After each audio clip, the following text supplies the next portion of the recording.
ਦੋਸਤੋ ਹਾਜ਼ਰ ਹਾਂ ਇੱਕ ਹੋਰ ਵੀਡੀਓ ਰਿਪੋਰਟ ਲੈ ਕੇ ਚੈਨਲ ਰਿਤੇਸ਼ ਲੱਖੀ ਅਨਪਲੱਗਡ ਉੱਤੇ।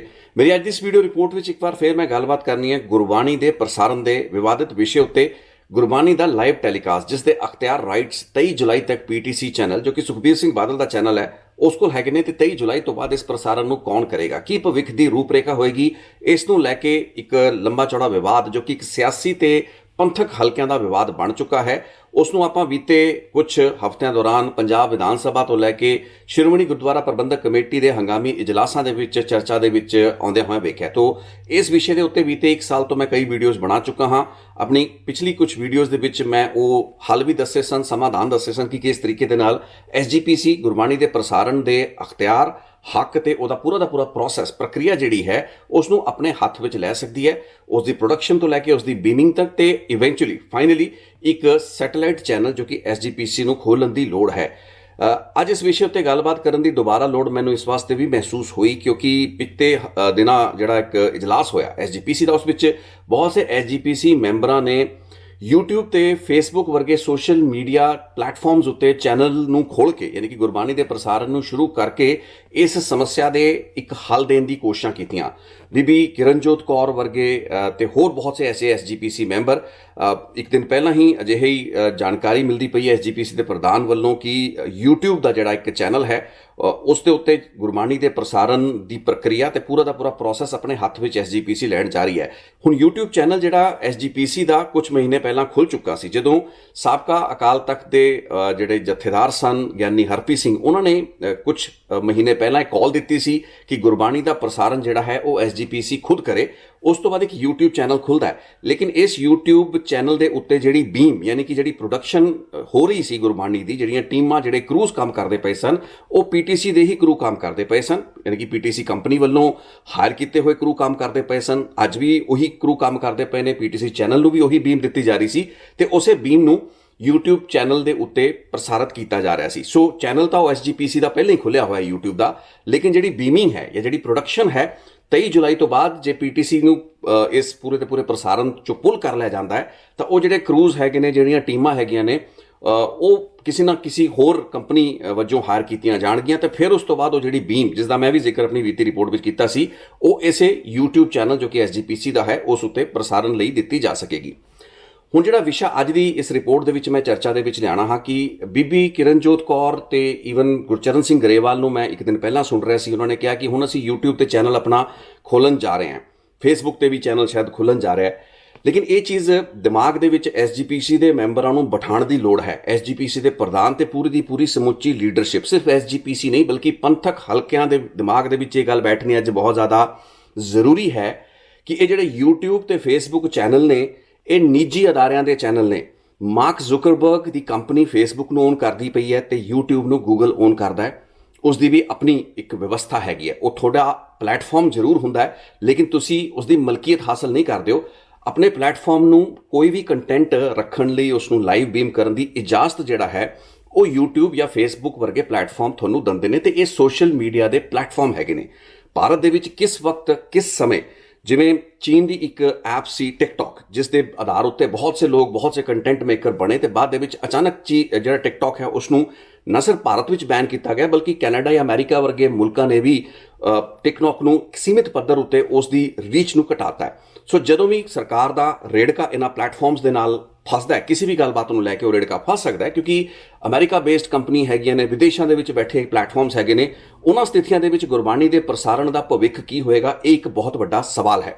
ਸੋ ਸੋਸ਼ਲ ਮੀਡੀਆ ਪਲੇਟਫਾਰਮਸ ਦੇ ਉੱਤੇ ਗੁਰਬਾਣੀ ਦੇ ਪ੍ਰਸਾਰਣ ਦੀ ਜਿਹੜੀ ਗੱਲਬਾਤ ਹੈ ਉਹ ਇੱਕ ਬਹੁਤ ਵੱਡੀ ਚਰਚਾ ਦਾ ਇੱਕ ਬਹੁਤ ਛੋਟਾ ਜਿਹਾ ਪਾਰਟ ਹੈ। ਤੇ ਹੈਰਾਨੀ ਦੀ ਗੱਲ ਹੈ ਕਿ SGPC ਦੇ ਪੜ੍ਹੇ ਲਿਖੇ ਜਿਹੜੇ ਮੈਂਬਰ ਸਾਹਿਬਾਨ ਹੈਗੇ ਨੇ, ਜੋ ਕਿ ਪੰਥਕ ਹਲਕਿਆਂ ਦੇ ਤਾਂ ਚਲੋ ਮਾਹਰ ਹੈਗੇ ਨੇ, ਲੇਕਿਨ ਇਹਨਾਂ ਨੂੰ ਇਸ ਚੀਜ਼ ਦੇ ਬਾਰੇ ਕੋਈ ਕਿਉਂ ਨਹੀਂ ਦੱਸ ਪਾ ਰਿਹਾ ਕਿ ਜੇ ਤੁਸੀਂ ਸੋਸ਼ਲ ਮੀਡੀਆ ਪਲੇਟਫਾਰਮ ਦੇ ਉੱਤੇ ਹੀ ਆਧਾਰਿਤ ਗੁਰਬਾਣੀ ਦੇ ਪ੍ਰਸਾਰਣ ਦੀ ਗੱਲ ਕਰਦੇ ਹੋ, ਤੁਸੀਂ, ਮੈਨੂੰ ਲੱਗਦਾ ਇਸ ਪੂਰੇ ਦੇ ਪੂਰੇ ਪ੍ਰੋਸੈਸ ਨੂੰ ਜਾਂ ਇਸ ਪੂਰੇ ਦੇ ਪੂਰੇ ਜਿਹੜੇ ਬਦਲਾਅ ਦਾ ਕੰਮ ਸ਼ੁਰੂ ਹੋਇਆ ਹੈ ਉਸ ਦੀ ਸਪਿਰਿਟ ਨੂੰ ਡਿਫੀਟ ਕਰਦੇ ਪਏ ਹੋ। ਇਤਿਹਾਸ ਕੀ ਕਹਿੰਦਾ ਹੈ? ਹੁਣ 1970 ਦੇ ਦਹਾਕੇ ਤੋਂ ਅਨੰਦਪੁਰ ਸਾਹਿਬ ਦੇ ਮਤੇ ਦੇ ਵਿੱਚ ਜਿਹੜੀਆਂ ਮੰਗਾਂ ਦੇ ਵਿੱਚੋਂ ਇੱਕ ਮੰਗ ਸੀ ਗੁਰਬਾਣੀ ਦੇ ਪ੍ਰਸਾਰਣ ਦੀ, ਧਰਮ ਯੁੱਧ ਮੋਰਚੇ ਤੱਕ ਉਹੀ ਮੰਗ ਤੁਰਦੀ ਹੈ ਤੇ ਉਸ ਤੋਂ ਬਾਅਦ ਵੀ ਕਈ ਸਾਲ ਤੱਕ ਇਹ ਮੰਗ ਉੱਠਦੀ ਰਹੀ ਤੇ ਭਾਰਤ ਸਰਕਾਰ ਦੇ ਨਾਲ ਗੱਲਬਾਤ ਕੀ ਹੋ ਰਹੀ ਸੀ? ਮੰਗ ਕੀ ਕੀਤੀ ਜਾ ਰਹੀ ਸੀ, ਮੈਂ ਪਿਛਲੀ ਵੀ ਰਿਪੋਰਟ ਵਿੱਚ ਸ਼ਾਇਦ ਜ਼ਿਕਰ ਕੀਤਾ ਸੀ, ਜੇ ਨਹੀਂ ਕੀਤਾ ਮੈਂ ਹੁਣ ਥੋੜਾ ਹੋਰ ਉਸ ਨੂੰ ਫੋਕਸ ਕਰਕੇ ਕਹਿਦਾ, ਤਾਂ ਕਿ ਐਸਜੀਪੀਸੀ ਦੇ ਮੈਂਬਰ ਜਿਹੜੇ ਕਿ ਉਸ ਇਜਲਾਸ ਦੇ ਵਿੱਚ ਹਿੱਸਾ ਲੈਣ ਗਏ ਸੀ, ਹੁਣ ਪਤਾ ਨਹੀਂ ਇਹਨਾਂ ਦਾ ਮਕਸਦ ਭਗਵੰਤ ਮਾਨ ਦੇ ਕਾਨੂੰਨ ਨੂੰ ਜਾਂ ਉਸ ਦੇ ਬਿੱਲ ਨੂੰ ਜ਼ਿਆਦਾ ਭੰਡਣਾ ਸੀ, ਤਾਂ ਕਰਕੇ ਇਹਨਾਂ ਨੇ ਗੁਰਬਾਣੀ ਦੇ ਪ੍ਰਸਾਰਣ ਨੂੰ ਇੱਕ ਬਹੁਤ ਕੈਜੂਅਲ ਤਰੀਕੇ ਦੇ ਨਾਲ ਡਿਸਕਸ ਕੀਤਾ ਗਿਆ। ਬਹੁਤ ਅਫਸੋਸ ਦੀ ਗੱਲ ਸੀ, ਐਸਜੀਪੀਸੀ ਦੇ ਅਨੇਕਾਂ ਅਜਿਹੇ ਸੈਸ਼ਨ ਤੇ ਇਜਲਾਸ ਪਹਿਲਾਂ ਵੀ ਹੋਏ ਨੇ ਤੇ ਹੁੰਦੇ ਰਹਿਣਗੇ, ਲੇਕਿਨ ਇੱਕ ਜਿਹੜੀ ਸਪਸ਼ਟ ਇਨਇਕੁਇਵੋਕਲ ਟਰਮਸ ਦੇ ਵਿੱਚ ਆਸ ਐਸਜੀਪੀਸੀ ਲੀਡਰਸ਼ਿਪ ਤੋਂ ਅੱਜ ਕੀਤੀ ਜਾਂਦੀ ਹੈ, ਉਹ ਇਹ ਹੈ ਕਿ ਇੱਕ ਵੱਖਰਾ ਸੈਟੇਲਾਈਟ ਚੈਨਲ ਪ੍ਰਸਾਰਣ ਕੇਂਦਰ ਐਸਜੀਪੀਸੀ ਆਪਣਾ ਖੋਲੇ। ਇਸ ਪ੍ਰਤੀ ਜਿਹੜੀ ਵਚਨਬੱਧਤਾ ਹੈ ਉਸ ਨੂੰ ਐਸਜੀਪੀਸੀ ਦੀ ਲੀਡਰਸ਼ਿਪ ਅੱਜ ਸਿੱਖ ਸੰਗਤਾਂ ਦੇ ਸਾਹਮਣੇ ਜ਼ਰੂਰ ਕਰੇ, ਕਿਉਂਕਿ ਜਿਸ ਤਰੀਕੇ ਦੇ ਨਾਲ ਇਹਨਾਂ ਦੇ ਲੀਡਰਾਂ ਨੇ, ਹੁਣ ਮੈਨੂੰ ਨਹੀਂ ਪਤਾ ਕਿ ਜਾਣੇ ਅਣਜਾਣੇ ਇਗਨੋਰੈਂਸ ਦੇ ਕਾਰਨ ਬਹੁਤ ਸੇ ਜਿਹੜੇ ਐਸਜੀਪੀਸੀ ਦੇ ਮੈਂਬਰ ਹੈਗੇ ਨੇ ਉਹਨਾਂ ਨੂੰ YouTube ਤੇ Facebook ਉੱਤੇ ਹੀ ਦੁਨੀਆ ਨਜ਼ਰ ਆਉਂਦੀ ਹੈ। ਇੱਕ ਬਹੁਤ ਵੱਡਾ ਭੁਲੇਖਾ ਹੈ। ਸੈਟੇਲਾਈਟ ਕੇਂਦਰ ਦਾ ਕੋਈ ਵੀ ਬਦਲ ਨਹੀਂ ਹੋ ਸਕਦਾ, ਉਸ ਦਾ ਕੋਈ ਵਿਕਲਪ, ਉਸ ਦਾ ਕੋਈ ਅਲਟਰਨੇਟ ਨਹੀਂ ਹੋ ਸਕਦਾ।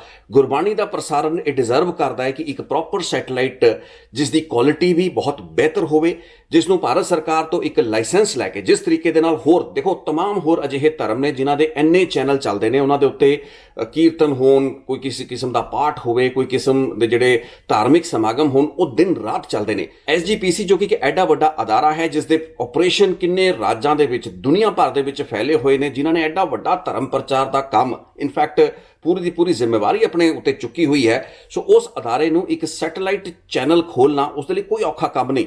ਲੇਕਿਨ ਬੀਤੇ तमाम ਸਾਲਾਂ ਦੇ ਵਿੱਚ ਐਸਜੀਪੀਸੀ ਦੀ ਲੀਡਰਸ਼ਿਪ ਤੇ ਐਸਜੀਪੀਸੀ ਦੇ ਜਿੰਨੇ ਵੀ ਪ੍ਰਧਾਨ ਜੋ ਕਿ ਬਹੁਤ ਹੀ ਕਮਜ਼ੋਰ ਰਹੇ, ਮੈਂ ਬੀਬੀ ਜਗੀਰ ਕੌਰ ਨੂੰ ਕੁਝ ਟੀਵੀ ਚੈਨਲਾਂ ਦੇ ਉੱਤੇ ਸੁਣਦਾ ਪਿਆ ਸੀ, ਇਨਫੈਕਟ ਬੀਬੀ ਜਗੀਰ ਕੌਰ ਨੇ ਤਾਂ ਸਾਰੇ ਦੇ ਸਾਰੇ ਰਾਈਟਸ ਜਿਹੜੀ ਮੈਨੇਜਮੈਂਟ ਸੀ ਉਸ ਵਕਤ ਜਿਹੜੇ ਵੀ ਲੋਕਾਂ ਨੂੰ ਦਿੱਤੇ, ਜਿਸ ਤੋਂ ਬਾਅਦ ਗਾਂ ਤੋਂ ਗਾਂ ਟ੍ਰਾਂਸਫਰ ਹੁੰਦੇ ਹੋਏ ਪੀਟੀਸੀ ਚੈਨਲ ਕੋਲ ਰਾਈਟਸ ਆਏ। ਆਪਾਂ ਉਸ ਰਿਪੋਰਟ ਦੇ ਵਿੱਚ ਪੂਰਾ ਵੇਰਵਾ ਡਿਸਕਸ ਕੀਤਾ। ਸੋ ਅੱਜ ਠੀਕ ਹੈ, ਜਦੋਂ ਤੁਸੀਂ ਅਕਾਲੀ ਦਲ ਤੋਂ ਵੱਖ ਹੋ ਚੁੱਕੇ ਹੋ ਜਾਂ ਪ੍ਰਕਾਸ਼ ਸਿੰਘ ਜਾਂ ਸੁਖਬੀਰ ਸਿੰਘ ਬਾਦਲ ਦੇ ਨਾਲ ਤੁਹਾਡੇ ਵੱਖਰੇਵੇਂ ਸ਼ੁਰੂ ਹੋ ਗਏ, ਉਸ ਤੋਂ ਬਾਅਦ ਤੁਸੀਂ ਅਲੱਗ ਜਾ ਕੇ ਬਹਿ ਜਾਂਦੇ ਹੋ, ਤੁਸੀਂ ਤੁਹਾਡੇ ਲਈ ਭੰਡਣਾ ਬਹੁਤ ਸੌਖਾ ਹੋ ਜਾਂਦਾ ਹੈ, ਕਹਿਣਾ ਸੌਖਾ ਹੋ ਜਾਂਦਾ ਹੈ। ਲੇਕਿਨ ਜੇ ਤੁਸੀਂ ਜਵਾਬ ਦਿਓ ਕਿ ਤੁਸੀਂ ਆਪਣੇ ਹੱਥਾਂ ਦੇ ਨਾਲ ਜਿਹੜੀ ਚਿੱਠੀਆਂ ਦਿੱਤੀਆਂ ਸੀ, ਰਾਈਟਸ ਕਿਹਨੂੰ ਦਿੱਤੇ ਗਏ ਸਨ, ਉਸ ਤੋਂ ਬਾਅਦ ਜਦੋਂ ਇਹ ਰਾਈਟਸ ਇੱਕ ਤੋਂ ਦੂਸਰੀ ਕੰਪਨੀ ਦੇ ਵਿੱਚ ਪਿੰਗ ਪੋਂਗ ਕਰਦੇ ਪਏ ਸੀਗੇ, ਉਸ ਵਕਤ ਤੁਹਾਡੀ ਭੂਮਿਕਾ ਕੀ ਸੀ? ਤੁਸੀਂ ਕਦੇ ਇਸ ਇਸ਼ੂ ਨੂੰ ਕਦੇ ਫਲੈਗ ਕਿਉਂ ਨਹੀਂ ਕੀਤਾ? ਤੇ ਅਕਾਲੀ ਦਲ ਦੇ ਨਾਲੋਂ, ਬਾਦਲ ਅਕਾਲੀ ਦਲ ਦੇ ਨਾਲੋਂ ਅਲੱਗ ਹੋਣ ਜਾਂ ਫਿਰ ਉਹਨਾਂ ਦੇ ਨਾਲ ਮਤਭੇਦ ਹੋਣ ਤੋਂ ਬਾਅਦ ਹੀ ਗੱਲਾਂ ਬਾਤਾਂ ਨੂੰ ਤੁਸੀਂ ਕਿਉਂ ਕਰਦੇ ਪਏ ਹੋ? ਸੋ ਇਹਨਾਂ तमाम ਸਾਲਾਂ ਦੇ ਵਿੱਚ ਗੁਰਬਾਣੀ ਦੇ ਪ੍ਰਸਾਰਣ ਨੂੰ ਲੈ ਕੇ ਇੱਕ ਜਿਹੜਾ ਲੈਕ ਆਫ ਤੇ ਲੋ ਕੌਨਫੀਡੈਂਸ ਰਿਹਾ ਹੈ ਐਸਜੀਪੀਸੀ ਦੀ ਲੀਡਰਸ਼ਿਪ ਤੇ, ਪਹਿਲੀ ਗੱਲ ਤੇ ਵਿਚਾਰ ਹੀ ਕਿਸੇ ਦੇ ਮਨ ਦੇ ਵਿੱਚ ਨਹੀਂ ਹੈ। ਉਹ ਤਾਂ ਚਲੋ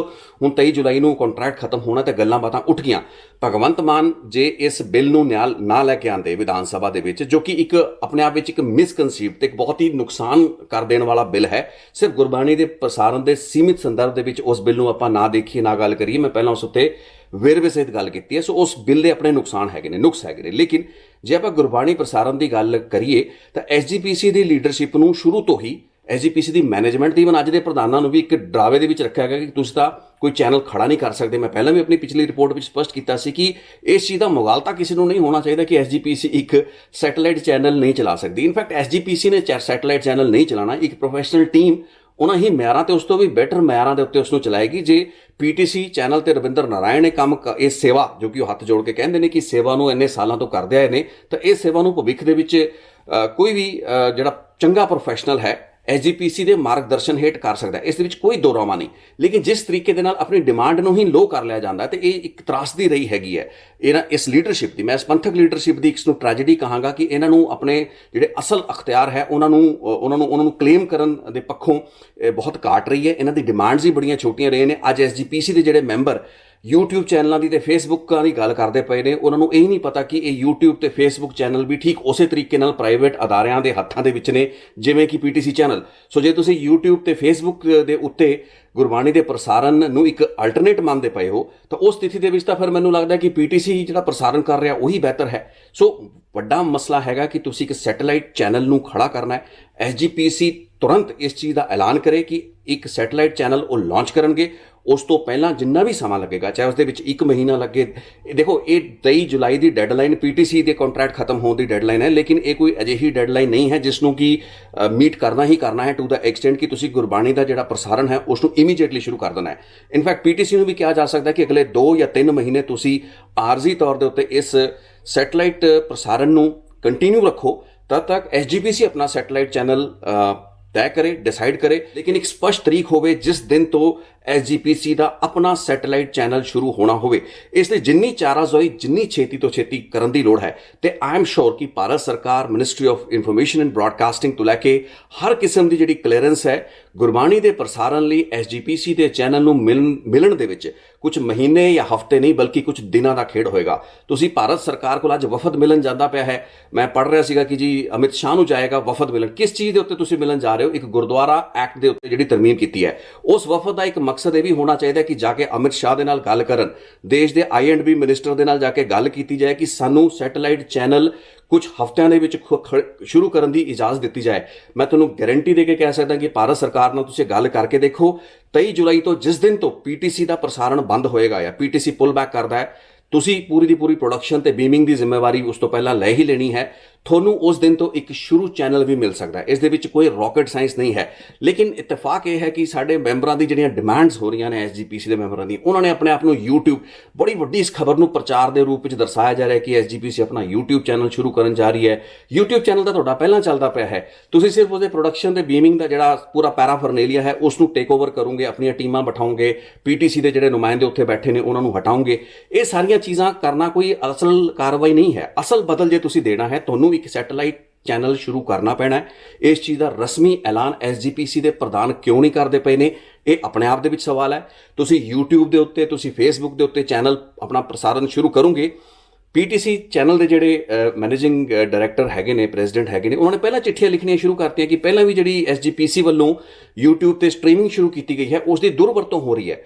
Paytm ਜਾਂ ਅਲੱਗ-ਅਲੱਗ ਜਿਹੜੇ ਪੈਸੇ ਇਕੱਠੇ ਕਰਨ ਦੇ ਸਾਧਨ ਤੇ ਮਾਧਿਅਮ ਹੈਗੇ ਨੇ ਉਹਨਾਂ ਦੇ ਜ਼ਰੀਏ ਬਹੁਤ ਲੋਕ ਦੁਰਵਰਤੋਂ ਕਰ ਰਹੇ ਨੇ ਉਸ ਬੀਮ ਦੀ, ਤੇ ਉਸ ਨੂੰ ਅਲੱਗ-ਅਲੱਗ YouTube ਚੈਨਲ ਗੁਰਬਾਣੀ ਵੀ ਚਲਾ ਰਹੇ ਨੇ ਤੇ ਲੋਕਾਂ ਤੋਂ ਪੈਸਾ ਵੀ ਇਕੱਠਾ ਕਰ ਰਹੇ ਨੇ। ਜੋ PTC ਦੀ ਉਹ ਮੈਨੇਜਮੈਂਟ ਜਿਸ ਦੇ ਹੱਥੋਂ ਇਸ ਵਕਤ ਗੁਰਬਾਣੀ ਦੇ ਪ੍ਰਸਾਰਣ ਦੇ ਰਾਈਟ ਸਿੱਧੇ ਤਰੀਕੇ ਦੇ ਨਾਲ ਖੁੱਸਦੇ ਹੋਏ ਨਜ਼ਰ ਆ ਰਹੇ ਨੇ, ਉਹਨਾਂ ਨੇ ਤਾਂ ਪਹਿਲੇ ਬੇਸ ਤਿਆਰ ਕੀਤਾ ਹੋਇਆ ਹੈ। ਥੋੜੀ ਲਾਈਵ ਜਿਹੜੀ ਸਟ੍ਰੀਮਿੰਗ ਹੈਗੀ ਹੈ ਉਸ ਦੇ ਉੱਤੇ ਕੁਐਸਚਨ ਖੜੇ ਕਰਤੇ ਨੇ। 23 ਜੁਲਾਈ ਤੋਂ ਬਾਅਦ ਸੈਟੇਲਾਈਟ ਦੇ ਉੱਤੇ ਤੁਸੀਂ ਮੌਜੂਦ ਨਹੀਂ ਹੋਵੋਗੇ। PTC ਚੈਨਲ ਆਪਣਾ ਪ੍ਰਸਾਰਣ ਜੇ ਬੰਦ ਕਰ ਦੇਗਾ ਤਾਂ ਅਚਾਨਕ ਦੁਨੀਆ ਭਰ ਦੇ ਵਿੱਚੋਂ ਗੁਰਬਾਣੀ ਦਾ ਜਿਹੜਾ ਪ੍ਰਸਾਰਣ ਜਿੱਥੇ ਵੀ ਜਾ ਰਿਹਾ ਹੈ ਉਹ ਰੁਕ ਜਾਏਗਾ। ਉਸ ਤੋਂ ਬਾਅਦ YouTube ਚੈਨਲਾਂ ਦੇ ਉੱਤੇ ਸਟ੍ਰੀਮਿੰਗ ਹੋਏਗੀ। ਉਸ YouTube ਦੀ ਸਟ੍ਰੀਮ ਨੂੰ ਕੀ ਹੋਰ ਸੈਟੇਲਾਈਟ ਚੈਨਲ ਚੱਕ ਕੇ ਉਸ ਨੂੰ ਇਸਤੇਮਾਲ ਕਰਕੇ ਆਪਣੇ ਚੈਨਲਾਂ ਉੱਤੇ ਚਲਾ ਪਾਉਣਗੇ? ਜੇ ਨਹੀਂ ਚਲਾ ਪਾਉਣਗੇ ਜਾਂ ਚਲਾ ਪਾਉਣਗੇ ਉਹਦਾ ਪ੍ਰੋਟੋਕਾਲ ਕੀ ਹੋਏਗਾ? ਇਹ ਸਾਰੀ ਦੀ ਸਾਰੀ ਚੀਜ਼ਾਂ ਨੂੰ ਕਲਮਬੱਧ ਕੀਤਾ ਜਾਏ, ਇਹਨਾਂ ਨੂੰ ਕੋਡੀਫਾਈ ਕੀਤਾ ਜਾਏ। ਸੋ ਇਹ ਪੂਰੀ ਬੜੀ ਗੰਭੀਰ ਐਕਸਰਸਾਈਜ਼ ਹੈ। ਆਈ ਐਮ ਸ਼ੋਰ ਕਿ SGPC ਇਸ ਉੱਤੇ ਕੰਮ ਕਰਦੀ ਪਈ ਹੈ, ਲੇਕਿਨ ਮੈਂ ਜਿਹੜੇ ਵਿਚਾਰ ਸੁਣੇ ਇਸ ਇਜਲਾਸ ਦੌਰਾਨ, ਜਿਹੜੇ ਮੈਂਬਰਾਂ ਵੱਲੋਂ YouTube ਤੇ Facebook ਨੂੰ ਇੱਕ ਬੜੇ ਵੱਡੇ ਵਿਕਲਪ ਤੇ ਬਦਲ ਦੇ ਰੂਪ ਵਿੱਚ ਦਰਸਾਇਆ ਗਿਆ, ਆਈ ਐਮ ਰੀਅਲੀ ਸੌਰੀ ਕਿ ਇਹ ਬਹੁਤ ਹੀ ਪੂਅਰ ਤੇ ਬਹੁਤ ਹੀ ਸੀਮਿਤ ਸੋਚ ਹੈ।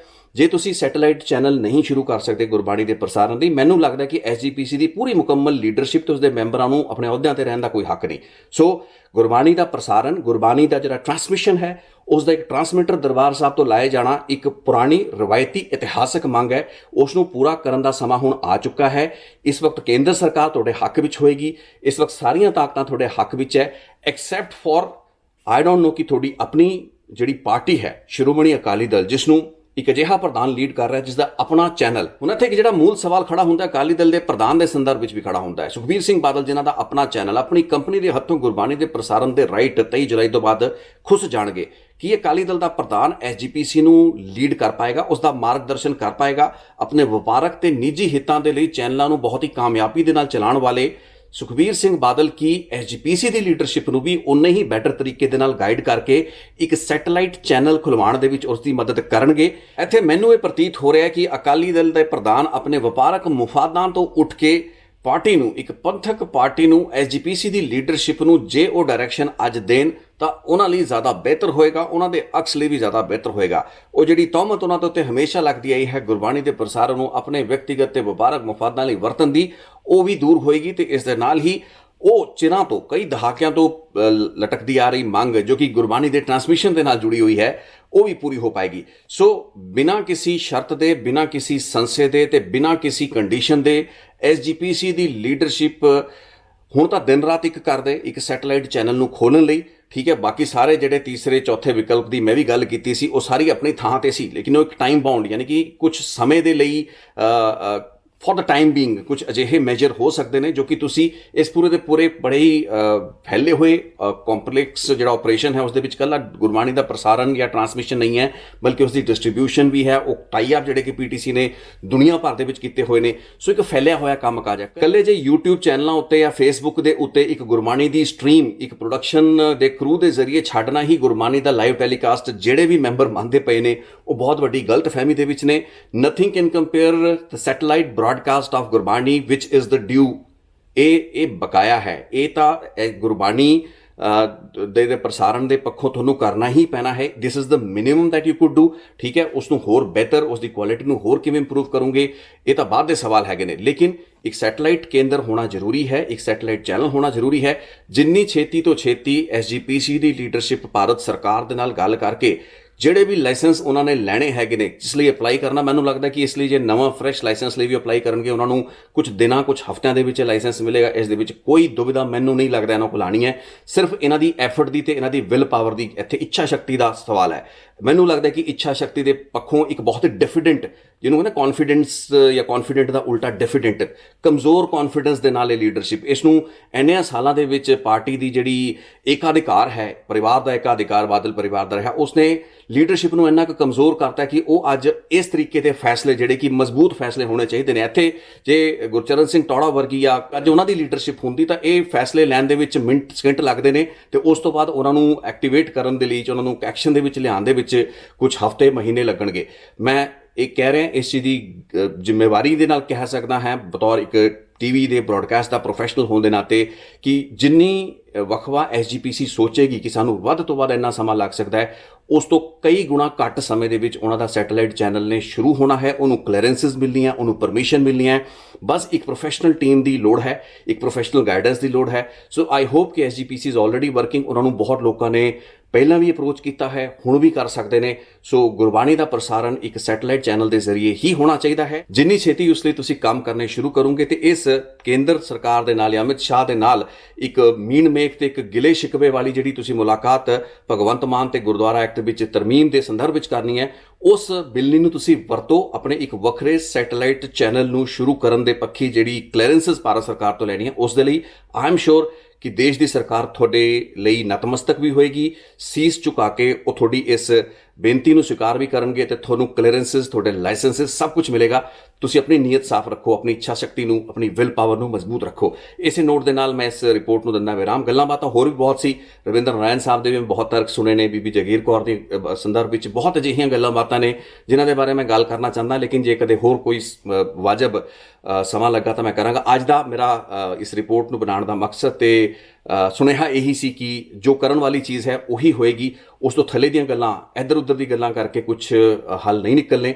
ਅਸਲ ਜੋ ਚੀਜ਼ ਕਰਨ ਵਾਲੀ ਹੈ ਉਹੀ ਕਰੋ। ਜੇ ਉਸ ਤੋਂ ਤੁਸੀਂ ਥੱਲੇ ਟਿਕਣ ਦੀ ਕੋਸ਼ਿਸ਼ ਕਰੋਗੇ ਤਾਂ ਫਿਰ ਜਿਹੜੇ ਤੁਹਾਡੇ ਕ੍ਰਿਟਿਕਸ ਹੋਣਗੇ ਉਹ ਤੁਹਾਨੂੰ ਆਉਣ ਵਾਲੇ ਲੌਂਗ ਟਰਮ ਦੇ ਵਿੱਚ ਤੁਹਾਡੀ ਨੁਕਤਾਚੀਨੀ ਵੀ ਕਰਨਗੇ। ਗੁਰਬਾਣੀ ਦਾ ਜੇ ਪ੍ਰਸਾਰਣ SGPC ਸੁਚੱਜੇ ਢੰਗ ਨਾਲ ਨਹੀਂ ਕਰ ਪਾਈ, ਉਸ ਵਕਤ ਵੀ ਬਹੁਤ ਅਜਿਹੇ ਲੋਕ ਹੋਣਗੇ ਜੋ ਕਿ ਤੁਹਾਡੀ ਲੀਡਰਸ਼ਿਪ ਉੱਤੇ ਸਵਾਲ ਚੁੱਕਣਗੇ।